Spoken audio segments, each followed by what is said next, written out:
Indian premier league 2025 మే 17 నుంచి మళ్లీ ప్రారంభం కానుంది. మే 9న భారత్ పాకిస్తాన్ ఉద్రిక్తతల కారణంగా సీజన్ 18 ఒక వారం పాటు వాయిదా పడిన సంగతి తెలిసిందే. మే 17న royal challengers Bengaluru, Kolkata knight riders జట్ల మధ్య మ్యాచ్ జరగనుంది. అదే సమయంలో ఆర్సీబీకి పెద్ద ఎదురుదెబ్బ తగిలే అవకాశం కూడా ఉంది. ఐపీఎల్ 2025లో మిగిలిన మ్యాచ్లలో ఆర్సీబీ కెప్టెన్ రజత్ పటిదార్ ఆడడంపై ఇప్పుడు సందేహం నెలకొంది. సీఎస్కేతో ఆడిన మ్యాచ్ లో రజత్ పటిదార్ వేలికి గాయమైంది. అది నయం కావడానికి చాలా సమయం పట్టవచ్చు.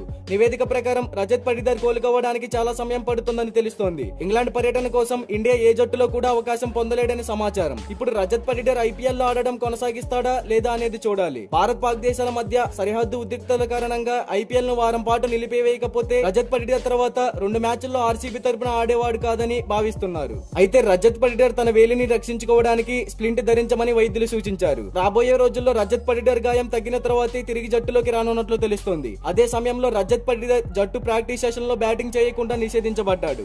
ఇది ఇలా ఉండగా జట్టు స్టార్ బౌలర్ హేజల్వుడ్ గాయం కారణంగా ఐపీఎల్ లో మిగిలిన మ్యాచ్లకు జట్టు నుంచి దూరం కానున్నట్లు తెలుస్తోంది. ఈ సీజన్ లో రాయల్ ఛాలెంజర్స్ బెంగళూరు జట్టుకు అతిపెద్ద బలం అని నిరూపించుకున్న జోష్ హేజల్వుడ్ మిగిలిన మ్యాచ్లు ఆడడం కష్టమే. హేజల్వుడ్ భుజం గాయం కారణంతో బాధపడుతున్నాడు.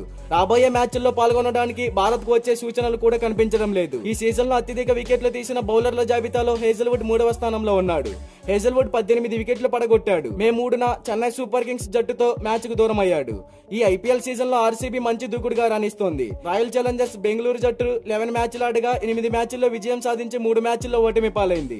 ప్రస్తుతం ఆర్సీబీ 16 పాయింట్లతో పాయింట్ల పట్టికలో 2వ స్థానంలో ఉంది. ఇక్కడ నుంచి ఒక విజయంతో ఆర్సీబీ ప్లే ఆఫ్స్ కు అర్హత సాధిస్తుంది. అయితే మరి ఆర్సీబీ టీం కి కెప్టెన్ గా ఎవరుంటే బాగుంటుందని మీరు అనుకుంటున్నారో కామెంట్ చేయండి.